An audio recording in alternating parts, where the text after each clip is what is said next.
जय हिंद मित्रांनो, स्वागत आहे गुरुजी युट्यूब चॅनलवर. मित्रांनो, पवित्र पोर्टल शिक्षक भरती 2025च्या अनुषंगाने ज्या काही लेटेस्ट अपडेट असेल ते तुमच्यापर्यंत वेळोवेळी आपण पोहोचवत असतो. तर मित्रांनो, जी काही पदभरती होणार आहे 2025 शिक्षक भरती, तर त्याच्यामध्ये ज्या काही वेकेन्सी येणार आहे तर त्या वेकेन्सीमध्ये बघा, हा एक महत्त्वाचा जो जी-आर सध्या पारित झाला आहे, तर ह्या जी-आरमुळे वेकेन्सीमध्ये त्या ठिकाणी बघा वाढ होऊ शकते. आता ह्याच्यामध्ये नेमकं सविस्तर ह्या ठिकाणी जी काही माहिती आहे तर ती माहिती देण्यात आली. नेमकी कोणत्या वेकेन्सी या ठिकाणी येऊ शकतात, कोणत्या विषयाच्या, कोणत्या माध्यमाच्या या ठिकाणी वेकेन्सी येऊ शकतात, ज्या काही एक्स्ट्राच्या वेकेन्सी असणार आहे. कारण 2022 मध्ये आणि 2017 मध्ये ह्या ज्या काही शाळा होत्या तर ह्या शाळेंची पदभरती सध्या बघा पवित्र पोर्टल मार्फत होत नव्हती, परंतु हा अतिशय महत्त्वाचा शिक्षक भरतीच्या ह्या हिशोबाने सध्या बघा जो काही निर्णय घेतलेला आहे तर हा योग्य निर्णय सध्या बघा इथं असणार आहे. तर संपूर्ण जी काही माहिती आहे तर माहिती आपण ह्या ठिकाणी बघणार आहोत. तत्पूर्वी तुम्ही जर आपल्या चॅनलवर नवीन असाल तर चॅनलला आवर्जून सबस्क्राईब करून घ्या.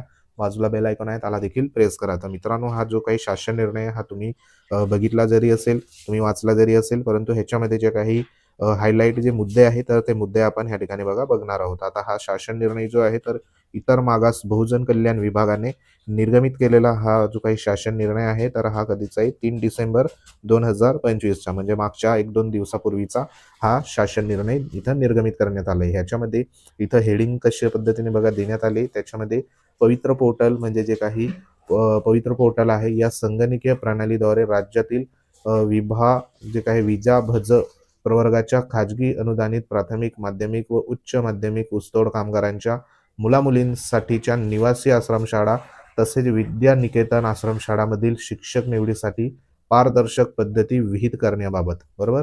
म्हणजे ज्या काही महाराष्ट्र राज्यामध्ये जे ह्या ठिकाणी देण्यात आलेला जो काही प्रवर्ग आहे विजा आणि भज, बरोबर, ह्या प्रवर्गाचे जे काही उमेदवार आहे ते उमेदवारांचा संदर्भात बघा ह्या ठिकाणी जे काही ऊसतोड कामगारांचे मुलं असतात तर त्या मुलांसाठी महाराष्ट्रामध्ये अशा खाजगी अनुदानित, त्यानंतर प्राथमिक, त्यानंतर माध्यमिक, उच्च माध्यमिक अशा ज्या काही आश्रमशाळा आहेत तर महाराष्ट्रात बऱ्याचशा ठिकाणी मोठ्या प्रमाणावर सध्या आपल्याला पाहायला मिळतात. जेणेकरून ह्या ठिकाणी जे काही ऊसतोड साठी गेलेले जे कामगार आहेत तर त्या कामगाराच्या मुलांसाठी महत्त्वाचं या ठिकाणी विद्यानिकेतन आश्रमशाळा ह्या ज्या काही शाळा आहेत तर ह्या शाळा सध्या बघा चालवल्या जातात.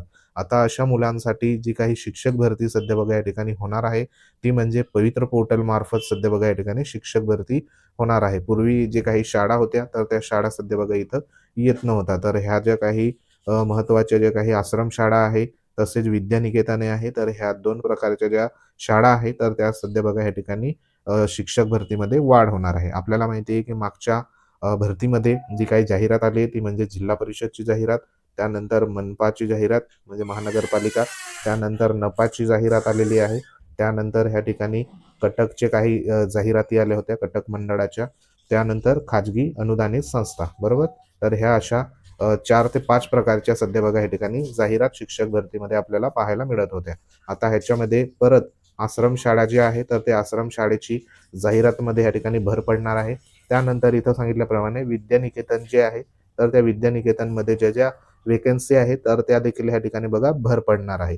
म्हणजे ह्या ज्या या ठिकाणी बघा 1, 2, 3, 4, 5 त्यानंतर 6, 7 हे जे 7 प्रकार आहे तर ह्या 7 प्रकारच्या ज्या काही शाळा आहेत तर त्या शाळेची जाहिरात पवित्र पोर्टल मार्फत ह्या ठिकाणी बघा येऊ शकते. त्यानंतर राहिली गोष्ट आदिवासी विकास विभागाच्या ज्या आश्रमशाळा आहेत तर त्यांची देखील ह्या ठिकाणी पवित्र पोर्टल मार्फत जर जर पदभरती झाली तर त्या देखील वेकेन्सी इथं येऊ शकतात. परंतु त्याच्यावरती जी काही हालचाल आहे तर ती कोणत्याही प्रकारची सध्या झालेली नाही, बरोबर.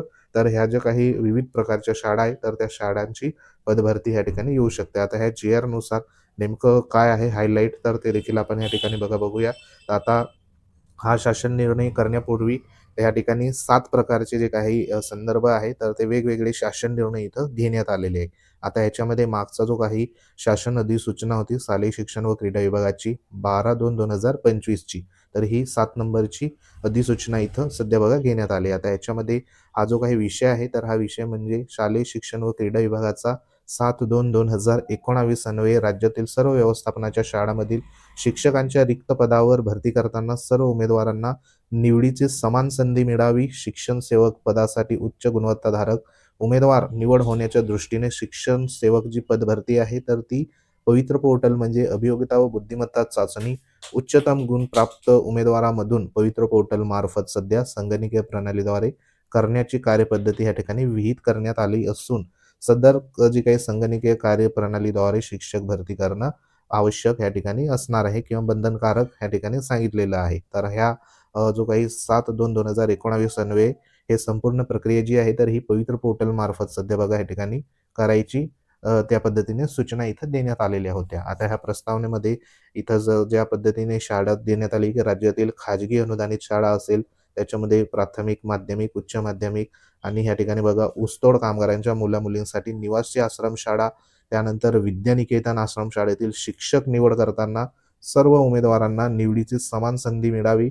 शिक्षण सेवक पदासाठी उच्च गुणवत्ताधारक जे काही उमेदवार आहे तर त्यांचं ह्या ठिकाणी निवड झाली पाहिजे. हा एक महत्त्वाचा जो काही उद्देश आहे तर तो उद्देश होता. म्हणजे संपूर्ण प्रक्रिया करत असताना शिक्षक भरतीमध्ये सर्वांना समान त्या ठिकाणी जी काही संधी असेल गुणवत्तेनुसार तिथं मिळायला पाहिजे. त्यानुसार हा जो काही जी-आर आहे तर तो जी-आर इथं बघा प्रस्तावनेमध्ये सांगण्यात आलं आहे. ह्याच्यामध्ये शासन निर्णय ह्या ठिकाणी बघा झालेला आहे. संपूर्ण कार्यवाही जी असेल तर ती सध्या इथं होणार आहे. आता शिक्षक भरती कार्यपद्धती जी आहे तर ती इथं बघा देण्यात आलेली आहे. ती कार्यपद्धती म्हणजे जे काही टेट परीक्षेच्या गुणावर ह्या ठिकाणी आधारभूत जी काही संपूर्ण कार्यपद्धती होणार आहे पवित्र पोर्टल मार्फत. त्याच्यामध्ये इथं सांगितल्याप्रमाणे ज्या काही सर्व व्यवस्थापनाच्या म्हणजे ज्या आश्रमशाळा आहे तर त्या आश्रमशाळेमधील शिक्षकांची जी रिक्त पदे असेल तर ती भरती करताना व्यावसायिक व किमान व्यावसायिक अर्हतेसह विषयनिहाय, माध्यमनिहाय, त्यानंतर प्रवर्गनिहाय बिंदू नामावली रिक्त पदांचा तपशील शैक्षणिक संस्थांनी पवित्र पोर्टल संगणकीय प्रणालीमध्ये सध्या बघा भरावा लागेल. म्हणजे जी जाहिरात असेल ती द्यायला पडेल आणि शैक्षणिक संस्था ही संबंधित प्रादेशिक उपसंचालक, इतर मागास बहुजन कल्याण विभाग यांच्याकडे जाहिरात परवानगी प्रस्ताव जो असेल तर तो पदभरतीपूर्वी बघा सादर करेल. म्हणजे हा जो काही प्रस्ताव असेल रिक्त पदांचा तर तो पदभरतीपूर्वी सादर होईल आणि संबंधित शैक्षणिक संस्था तसेच जे काही सक्षम प्राधिकाऱ्यांनी कारवाईची कार्यवाही याबाबत वेळापत्रक वेळोवेळी निश्चित करण्यात येईल. बिंदू नामावली प्रचलित कार्यपद्धतीनुसार तपासणी करणे आवश्यक राहील. म्हणजे संपूर्ण प्रक्रिया जी आहे तर ती या ठिकाणी विषयनिहाय, माध्यमनिहाय व प्रवर्गनिहाय ह्या पद्धतीने सध्या जाहिराती इथं बघा येणार आहे. त्याच्यामध्ये बरेचसे जे काही भर आहे तर तो भर सध्या बघा वेकन्सीमध्ये इथं पडू शकतो. कारण ह्या ठिकाणी आश्रमशाळा आणि विद्यानिकेतन ह्या ज्या काही 2 प्रकार आहेत तर ह्याच्यामध्ये परत मग प्राथमिकच्या वेकेन्सी, माध्यमिकच्या वेकेन्सी, उच्च माध्यमिकच्या वेकेन्सी ह्या ज्या काही सध्या शाळेमध्ये ज्या वेकेन्सी आहे तर त्या वेकेन्सी सध्या बघा या ठिकाणी आपल्याला पाहायला मिळतील. तसंच बघा ह्याच्यामध्ये जो काही एक अधिसूचना आहे शालेय शिक्षण व क्रीडा विभागाची 12/2/2025 ची त्याच्यानुसार काय म्हटलेलं की अनुदानित विभाग जे काही विजा भज आश्रमशाळेतील शिक्षकांच्या प्रत्येक रिक्त जागेसाठी मुलाखतीसाठी एकाच 3 या प्रमाणात उमेदवारांची यादी पवित्र पोर्टल मार्फत व्यवस्थापनांना उपलब्ध करून देण्यात येणार आहे. बरोबर. म्हणजे या ठिकाणी जी काही जाहिरात आहे तर ती जाहिरात आपल्याला कदाचित इथं विथ इंटरव्ह्यू ह्या जो काही सेक्शन आहे तर त्याच्यामध्ये पाहायला मिळू शकते. आता ह्याच्यामध्ये काही ज्या सध्या जाहिराती असेल तर त्या विदाऊट इंटरव्ह्यूमध्ये देखील आपल्याला पाहायला या ठिकाणी मिळणार आहे. परंतु इथं सांगितल्याप्रमाणे इंटरव्ह्यू संदर्भात जर जाहिरात आली तर एकाच 3 या प्रमाणात या ठिकाणी उमेदवार जो असेल तर तो त्या ठिकाणी अवेलेबल होणार आहे. तर ह्याच्यामध्ये बरेचसे मुद्दे देण्यात आले. हे सविस्तर तुम्ही वाचू शकतात. हा जो काही शासन निर्णय आहे तर हा आपल्या टेलिग्राम चॅनलवर सध्या देण्यात आलेला आहे. तर लिंक व्हिडिओच्या डिस्क्रिप्शनमध्ये देण्यात आलेली आहे.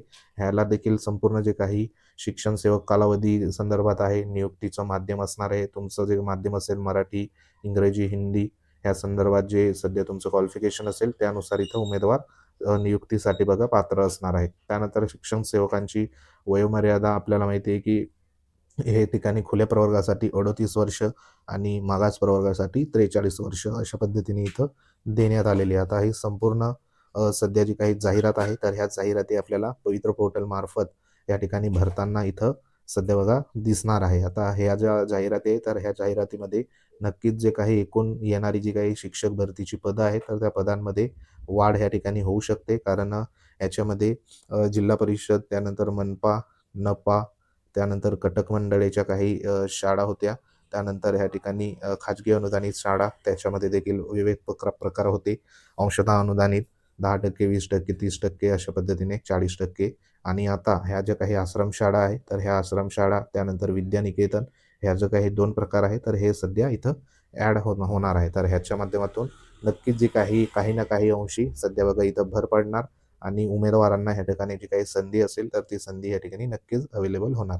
तर ही अतिशय महत्त्वाची बघा सध्या जे काही निर्णय आहे तर तो निर्णय सध्या इथं झालेला आहे. तर महत्त्वाचा निर्णय होता. ह्याच्यानुसार संपूर्ण मर्यादेत ज्या काही 100% मर्यादेत पदभरती ह्या आश्रमशाळेची देखील इथं शिक्षक भरती 2025 मध्ये व्हावी ह्याच उद्देशाने बघा ह्या ठिकाणी आपण ह्या ठिकाणी माहिती जी आहे तर ती माहिती तुम्हाला तुमच्यापर्यंत पोहोचवत आहे. तर माहिती आवडली असेल व्हिडिओ लाईक करा, शेअर करा. तुम्ही जर आपल्या चॅनलवर नवीन असाल चॅनलला आवर्जून सबस्क्राईब करून घ्या. बाजूला बेल आयकॉन आहे त्याला देखील प्रेस करा. तर भेटू आपण पुढच्या महत्त्वाच्या अपडेटमध्ये. तुमच्या काही कमेंट असतील कमेंट नक्की करा. त्याच्यावर तुम्हाला योग्य तो रिप्लाय आपण देऊ. तर भेटू पुढच्या अपडेटमध्ये. तोपर्यंत जय हिंद, वंदे मातरम.